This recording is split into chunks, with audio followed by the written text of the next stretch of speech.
नमस्कार दोस्तों, स्वागत है आपका वी पॉलिटिकल चैनल में। और आज का हमारा टॉपिक है वैश्वीकरण को परिभाषित कीजिए। वैश्वीकरण के विभिन्न आयाम क्या हैं, अर्थात वैश्वीकरण का क्या अर्थ है और वैश्वीकरण के विभिन्न आयाम, विभिन्न रूप कौन कौन से हैं।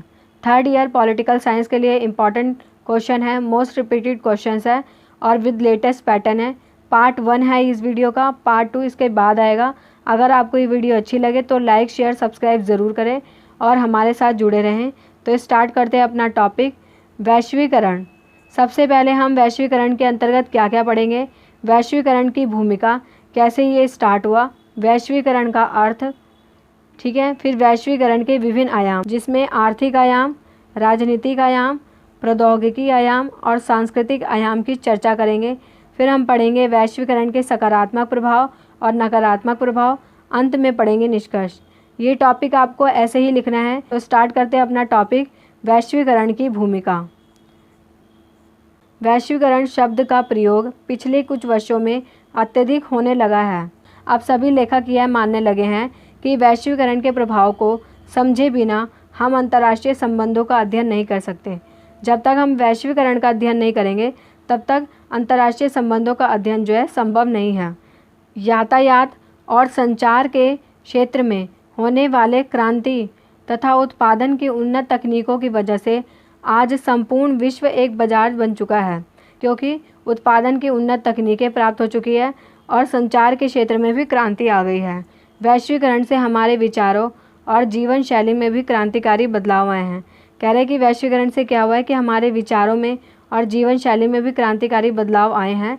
वैश्वीकरण के इस दौर में व्यक्ति, वस्तुओं, सेवाओं और विचारों का आदान प्रदान अत्यधिक बढ़ा है। ठीक है, वैश्वीकरण से क्या हुआ है कि व्यक्ति, वस्तु, सेवाओं और विचारों का आदान प्रदान भी बढ़ा है। लेकिन यह बात भी छिपी हुई नहीं है कि वैश्वीकरण से कई मुश्किल समस्याएं भी पैदा हुई हैं। वैश्वीकरण ने मुश्किल समस्याओं को भी पैदा किया है।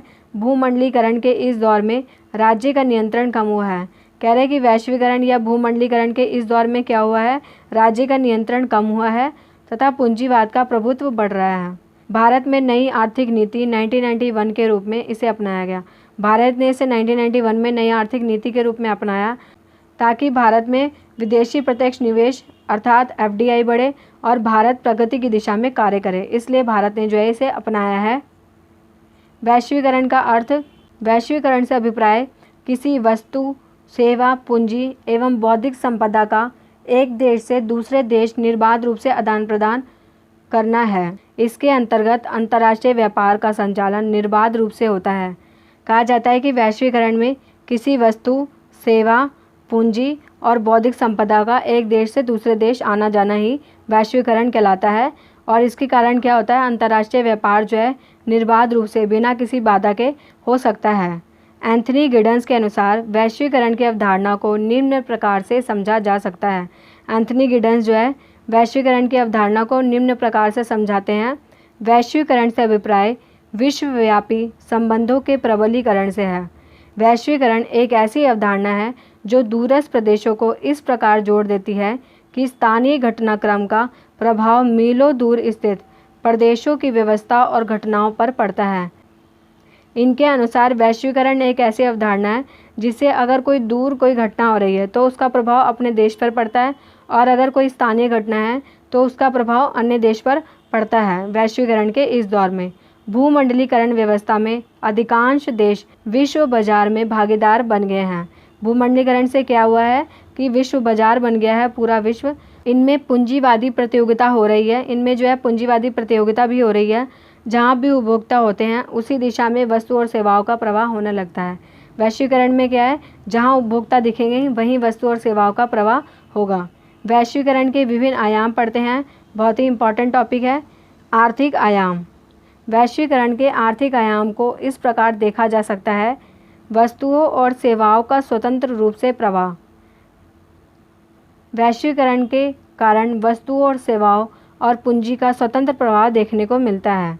ठीक है, विदेशी कंपनियां बिना किसी रोक टोक के अपनी वस्तुएं और सेवाएं दूसरे देश में बेच सकती हैं। अंतर्राष्ट्रीय मुद्रा कोष, विश्व बैंक और विश्व व्यापार संगठन की बढ़ती हुई भूमिका।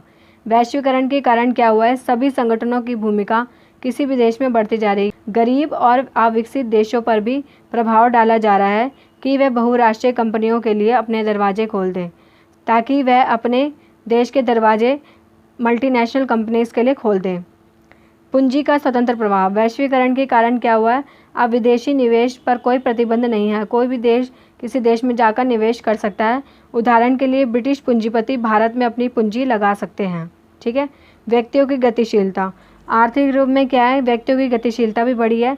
वैश्वीकरण का एक पहलू यह भी है कि अधिक वेतन मजदूरी मिलने पर लोग एक देश से दूसरे देश आ जा सकते हैं। वीडियो हमारी यहीं समाप्त होती है।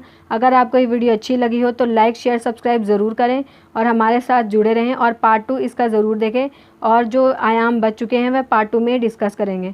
Thank you for watching my video. Thank you.